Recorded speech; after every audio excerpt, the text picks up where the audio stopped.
Bro, there's a human skull. There's about 8 different noises. Sound like someone's walking around about 40 yards away.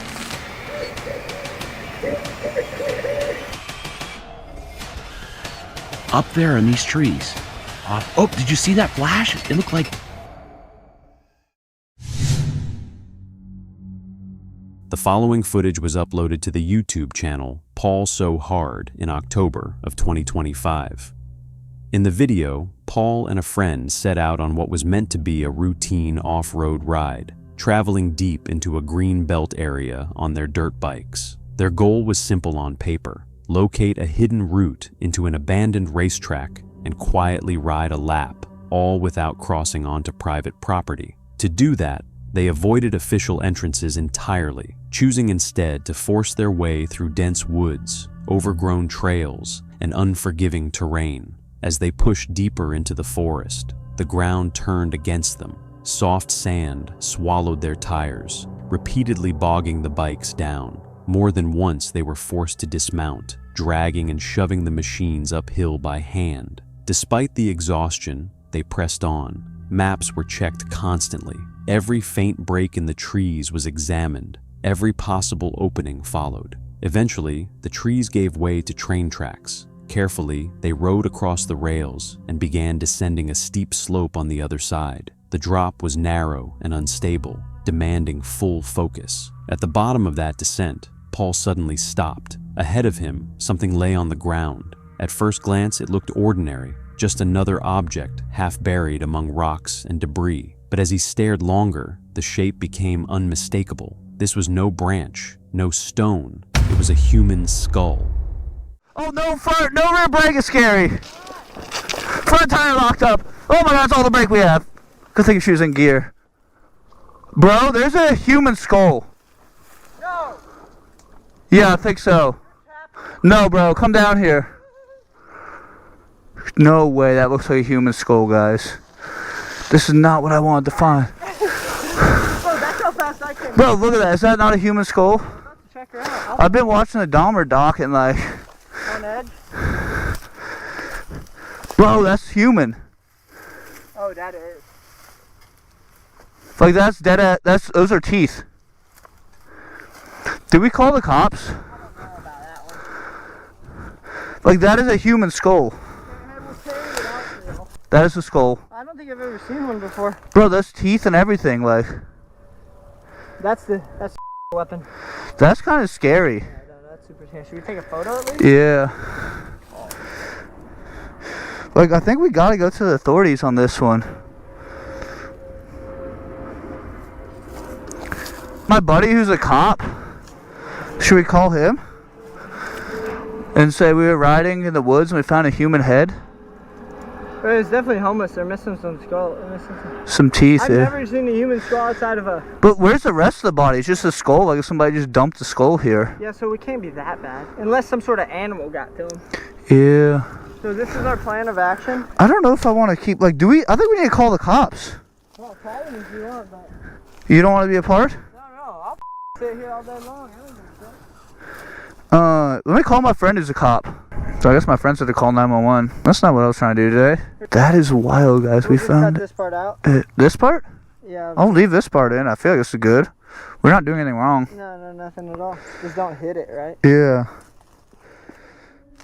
After realizing what they had found, the tone of the trip changed instantly. The pair contacted the police and reported the discovery. They were instructed to meet officers at the nearest accessible entrance and guide them back to the location. Because the remains were deep in a remote area, Paul and his friend rode back toward a clearer access point, slid beneath a barbed wire fence, and waited at the designated meeting spot.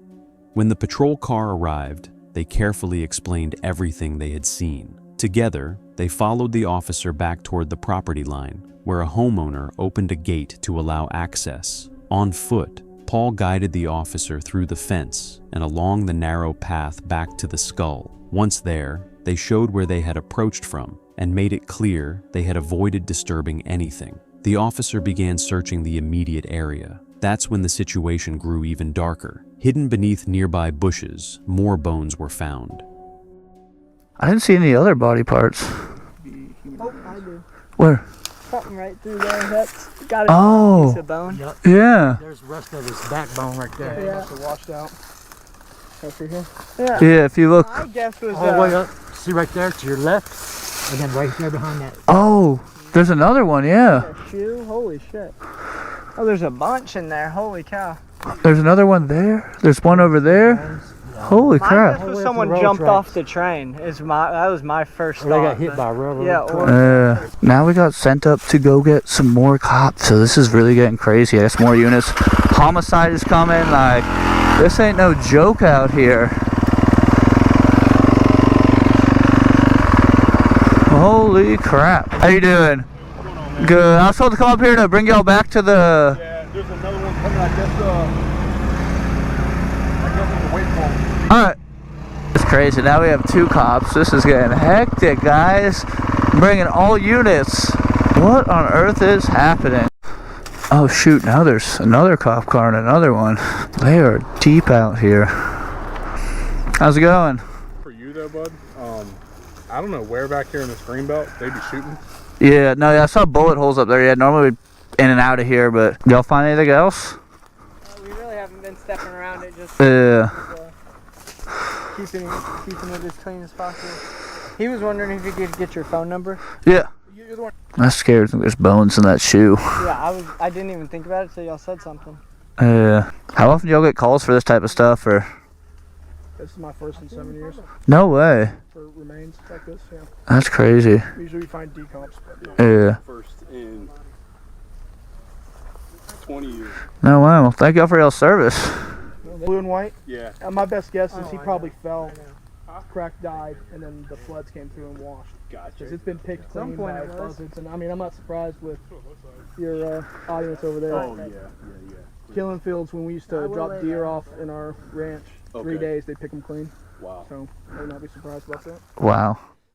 The discovery expanded quickly. Scattered near the skull were additional remains, parts of the spine, vertebrae, and other bone fragments. Nearby, a shoe was located, containing what appeared to be more bones. At that point, the officer immediately called for additional units and the homicide division. As patrol cars and detectives arrived, the area was secured. Paul and his friend stayed back as instructed, careful not to step into the scene. During brief conversations, officers thanked them for reporting the discovery and collected their contact information in case further details were needed. The group discussed how rare a call like this was. Investigators shared their initial thoughts. They believed the individual may have fallen or been struck near the tracks. And over time, flooding and wildlife had scattered the remains into the surrounding creek area. With that, Paul and his friend left the scene, riding away and leaving the investigation in the hands of law enforcement. About a week later, Paul received a call.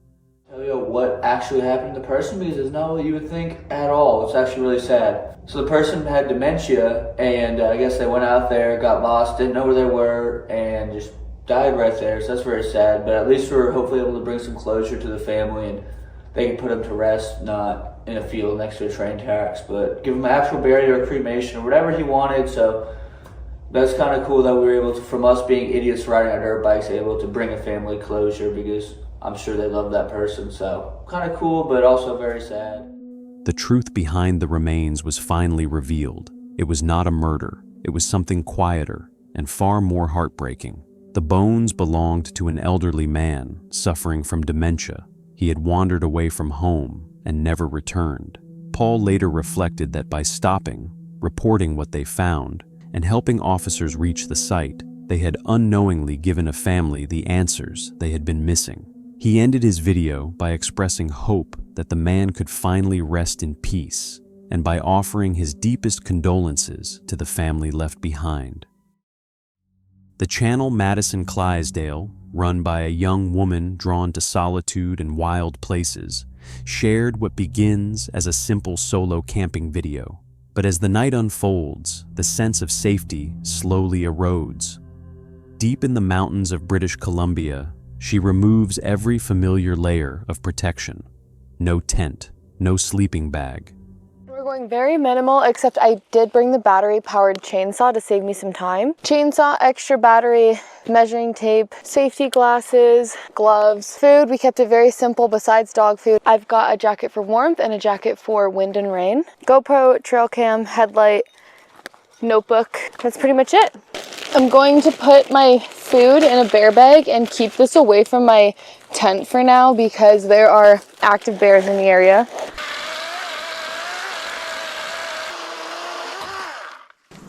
It's the end of summer here, so the bugs are not bad. I've been waiting all summer for the mosquitoes to calm down.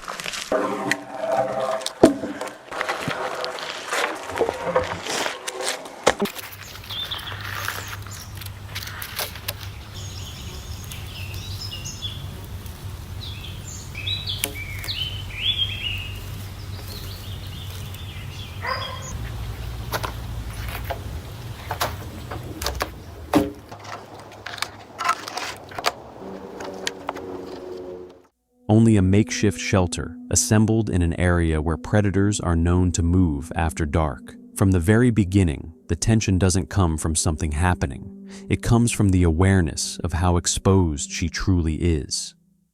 My tarp is not very big.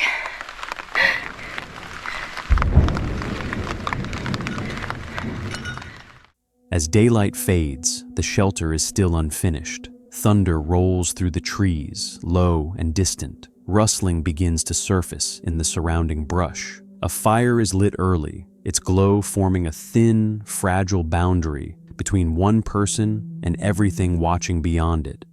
This cedar is growing sideways and it's just not a healthy tree. Timber! Oh yeah, it was totally rotted at the base.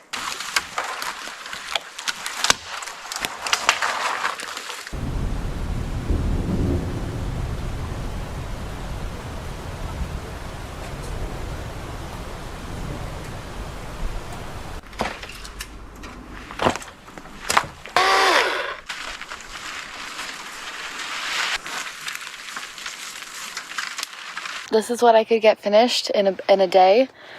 I think it's pretty good. It's definitely going to keep us dry. When night finally settles in, the forest begins to speak. Movement shifts through the undergrowth. Calls echo somewhere beyond the tree line. Dry branches snap under unseen weight. Knowing that bears have been spotted near the water, she hangs her food high, creating space, but not certainty. There's an owl over there. I love owls. I can hear it. Whoo, whoo, whoo, whoo. There's barred owls. I saw them also by the water source. Late August, apparently owls are more active. I hope you guys can hear that. Every sound leads back to the same question. What is closer than it should be? All right, well, we are cozy for the night. It's super warm. I don't even need my puffy, but I'm going to keep it on. There's no bugs. I'm so happy that it feels like fall camping. Good morning to you too, buddy. Good morning. By morning, there are no signs of an attack, no torn gear, no tracks leading in. But what remains isn't relief. It's the understanding that nothing kept her safe that night, except the fact that the forest chose to leave her alone. Sorry to interrupt the video, but if you're enjoying it so far, please consider liking and subscribing to the channel. Your support helps us continue creating these unsettling, real-world encounters. Now, let's get back to the video. Welcome to the Woods UK is a YouTube channel built on a deep love for wild camping and bushcraft. Its creator, Carl, usually shares the quiet comfort of the British woodlands, the calm, the solitude, the sense of peace found far from the world. His videos are typically reflective and grounded in the simple beauty of nature. But on February 26, 2024, that sense of tranquility was shattered. What should have been a routine visit became something far darker. It began as a simple check on a long-term project, a small cabin Carl had spent countless hours building by hand, using broken pallets carried deep into the woods. glad I caught that on video, to be honest with you, and had I not been out hunting with my catapult, I probably wouldn't have come through here. I was just coming through just to check on things. I know there's a lot of deer in these woods. I did have one creepy night back in January, hence why I was building the cabin. There's a lot of strange things that happen in here. I do just believe that's vandalism. How it broke in front of my eyes on camera with no one else there, I don't know. To be honest with you, that doesn't look like a lot of work that's laying on the floor there, but back at the yard, 50, 60 pallets out in the rain, breaking them down with a pallet breaker, denailing them, getting everything cut to size ready to bring in, because everything's been manually brought in by hand. It's just been on the shoulder and brought in. So When he arrived, he was met with devastation. The cabin was destroyed, his shelter, his progress, his sanctuary, wrecked without explanation. Shock turned quickly into anger, and then into something colder. Who or what had done this? Looking for answers, Carl retrieved the footage from the 6 trail cameras he had placed around the area, hoping they would reveal the truth. I'm absolutely shattered. I spent most of yesterday night looking through trail cam footage. Cameras 1 to 6 that are out in that woodland have been brought in, and yesterday evening I spent from about 8 o'clock all the way to early hours sifting through from camera 1 to camera 6 hundreds of files of. After hours of scrolling through hundreds of harmless wildlife clips, he found something that made his blood run cold.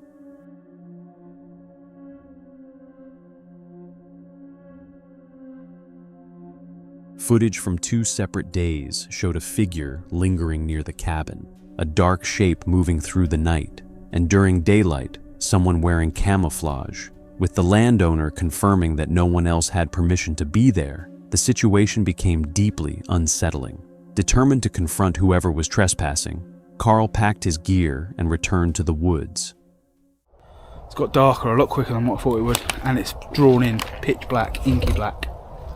I'm almost on top of the site of cabin number 2.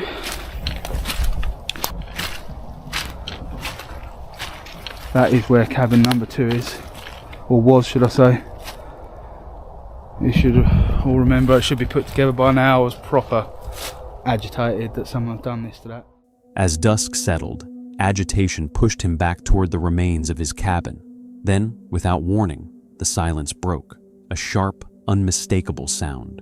Wood splitting, as if someone nearby was swinging an axe. I don't know if you can hear it. I didn't see anything, but I could hear like wood splitting, like as in like someone chopping wood, like with an axe or something. Right, okay. I don't think that's got anything to do with poachers, that noise. That's pretty much what happened to me last January. Fear overtook him. He retreated for the night, the sound replaying in his mind, but he refused to be driven away. A few days later, he returned, this time prepared to stay overnight. So I'm basically going to be setting up my OEX tent right here where you see now. I have got a little gadget to set up as well tonight, just so that I can sleep a little bit better. He pitched his tent near the destroyed cabin and took precautions, rigging a perimeter alarm, a tripwire connected to a loud gate alarm, designed to warn him of any intruder. So this is the little gadget I'm going to be using tonight to let me know if there's anyone about after dark. It's basically a gate alarm that farmers use. It's a 1-inch cartridge, 12 bore, non-lethal. There's no way it can hurt anyone unless you actually put your face to it, which in that case there's a little plate that covers it over. I'm going to strap that to a tree and then run a trip line all the way around the immediate vicinity of my camp at about waist height. If that pin gets pulled from there because of the trip line being activated, this will let a charge off and it will hopefully either scare away whatever it is that's creeping about and it will wake me up. So that's it, all set. If this is pulled out, that will release this trigger, which will then fall down onto the cartridge and make a loud bang. I'm now going to trace this around the trees at about waist height and then completely activate this during the night time. As night fell, heavy rain began to pour. Carl settled into his tent, tension pressing in from every direction. Then, in the dead of night, he was jolted awake, not by the alarm, but by movement, footsteps in the darkness, followed by loud banging sounds from roughly 40 yards away.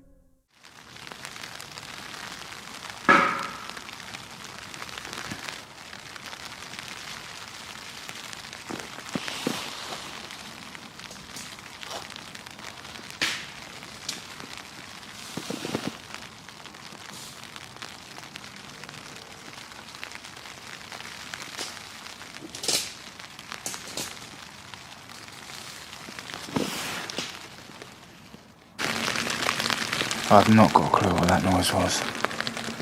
There's about 8 different noises, sounded like someone was walking around about 40 yards away. I had no bang off of the alarm, but definitely a banging in the woods. Inside his tent, Carl listened. The tripwire remained silent. Whatever was out there wasn't crossing his defenses. It was staying just beyond them, watching, circling. Was it the same figure captured on the trail cameras? The truth behind who destroyed the cabin and who still lurks in those woods remains unknown. And while Carl's courage is undeniable, his experience is a chilling reminder that when you step into the wilderness, you can never be certain what else has already claimed it. This disturbing nighttime footage comes from DB Interactive Media, a US-based YouTube channel known for a wide range of uploads, from frightening camping encounters to lighthearted theme park videos. But this video is anything but light. It is September 9th, 2015, deep inside the Apache Sitgreaves National Forest, near the Mogollon Rim in Arizona. All right, guys, this is gonna be really weird. Oh, what the hell? Did you see that? Okay, I'm alone in the middle of the forest. I have wandered around all day. I mean, way out in the forest. I've wandered around all day. There's nobody here. I'm the only one. And I keep seeing these flashes off in the distance in the trees. It's really weird. I want you to kind of focus between in this. Oh, did you just see that? The location is remote, thick with trees, far from any marked roads. The live stream begins with the camper already deep in the forest, late at night, completely alone. He explains that he has spent the entire day wandering the area and confirms that no one else is nearby. A small campfire burns behind him. Elk can be heard calling in the distance. Then, almost immediately, he mentions seeing something strange. A flash of light, brief, sharp, appears between 2 trees ahead of him. It illuminates for an instant, then disappears. The camper reacts with confusion, then concern. He stresses again that he is alone, that there should be nothing out there. He cannot explain what he's seeing. Hi from Idaho. Okay, up there in these trees. Oh, did you see that flash? It looked like between the 2 trees, it keeps flashing once in a while. Really weird, and I'm the only one out here. Hi, Wisconsin. Okay, I'm gonna shut this off. Let's see if you, because it keeps doing it. Let's see if you see it. Did you hear the elk? I have no axe, nothing. Now, did you just see that? Did you see it? Did you see it? Did you see it? No, there is no, look at. I don't know if you can see up there because I got my campfire going here, but got a lot of firewood. I'm gonna, yeah, see, I have this campfire roaring here. Okay, so, hang on, back it up. I don't know if you guys can keep seeing this behind me when I'm doing this here. Hang on. That is really weird. I'm like, let me get a little closer. There we go. Maybe you'll see it behind me. I've wandered everywhere in the forest here all day. And I see every star in the sky. There's no clouds. There were earlier. There's nothing. But this light keeps flashing up in the trees, different areas. It's really weird, and I don't know how to describe it because it keeps flashing in different areas of the trees. Sometimes it's lower, sometimes it's higher, and I don't know what it is. I just hear elk around. It's kind of freaky. All right, I'll turn it back again. Hang on. Yeah, it is really freaky. I've never seen anything like it. Okay.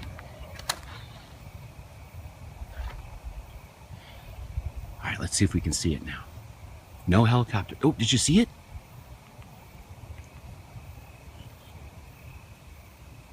It's over there in the trees. All right, here we go. I'm gonna shut the light off. Give it a second. Wow, there's 106 people witnessing this light. Hang on. This is really strange. Oh, that was kind of a dim in a different area. I've got the fire to my back here, so it's kind of hard for me to see in the distance, and maybe you won't see it as well, but I think you saw it a few times. He points out that the area is close to the site of Travis Walton's alleged UFO abduction, made famous by fire in the sky. The context hangs heavy in the air as the lights continue appearing in the same section of forest. I saw a little light to the right, just a tiny one. That looked like a lightning bug. But then a big flash over there. Huge flash. This is real. Oh, and it keeps moving. I'm kind of freaked out. This is crazy.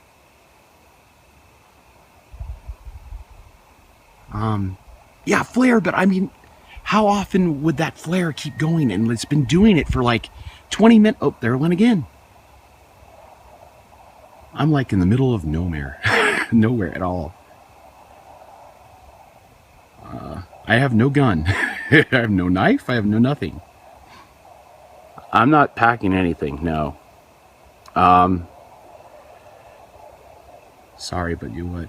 Wild animal? I don't know. But it's something in the trees that keeps moving. And I'm saying big. Not a firefly. I mean, this thing is probably, to me, it looks like, oh. To me, it looks, oh, that's creepy. It keeps doing it. To me, it looks like it's about 2 to 3 feet long, to my perspective, looking at it. Fireflies are not that big. The flashes grow brighter. They begin moving laterally between the trees.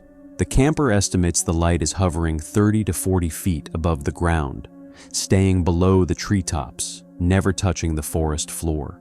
He methodically rules out every logical explanation. Not fireflies, not vehicles, not helicopters, not lightning.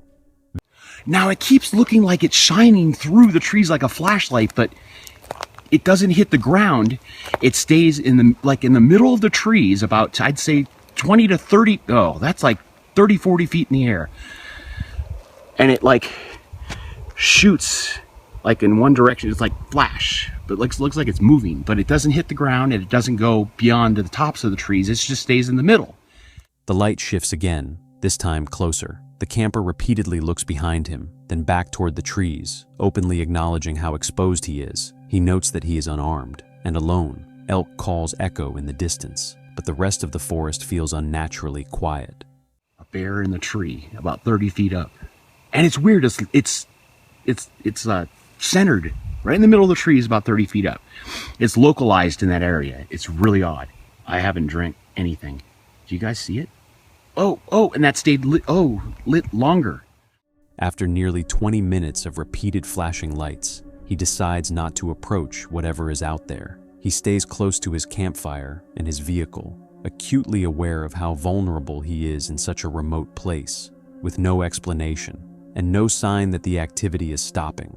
He ends the live stream to regroup and recharge his equipment. The video concludes without answers, leaving behind unedited footage of an unexplained light moving through the trees and a lone camper visibly shaken by what he witnessed.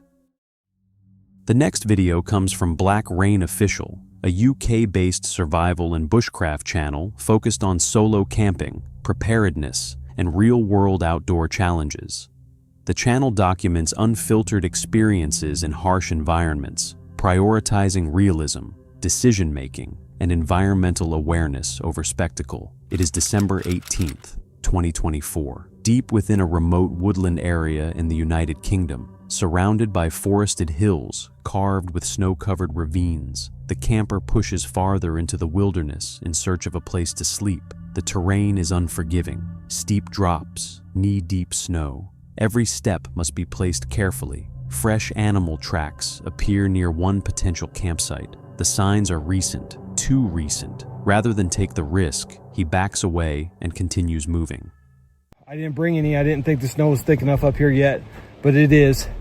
So I'm gonna have to figure something out. I'm gonna have to manufacture some snowshoes to get out of here wherever I end up. But let's see if I can get down there. If not, I'm gonna have to probably move to another spot, hike back to the truck and start over. All right, so we got another problem just ran into. So I found a great little spot here. But here's my problem. Somebody's already been here. more tracks surface near another possible site. Again, there is no hesitation. The area is abandoned immediately. Distance matters more than comfort. Safety outweighs convenience. After several hours of hiking, he finally finds a sheltered grove. The ground is flatter. Standing deadwood offers a source of firewood. As daylight fades, he begins constructing a basic shelter and gathering fuel. It's only then he realizes a critical mistake. He forgot proper snow gloves. In the freezing conditions, even simple tasks become slow and painful.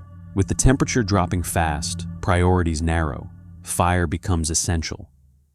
Plenty of standing deadwood that I can collect relatively close to camp. I think I may instead want to build my camp right here.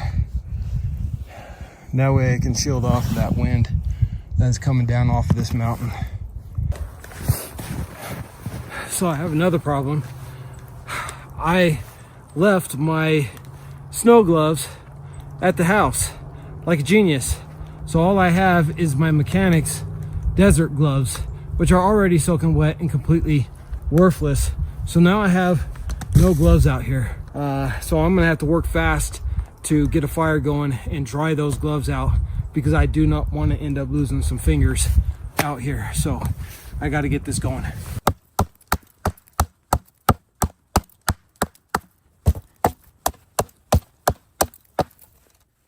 The cold intensifies. He cooks food, dries damp gear by the flames, then settles into the uneven shelter. Alone in the forest, exhaustion sets in. The isolation presses closer with every passing hour. At around 3 a.m., the fire dies completely. Snow continues to fall as he leaves the shelter, headlamp cutting through the darkness while he searches for more wood. For a brief moment, he stands fully exposed to the forest, to the cold, to whatever else might be moving beyond the beam of light.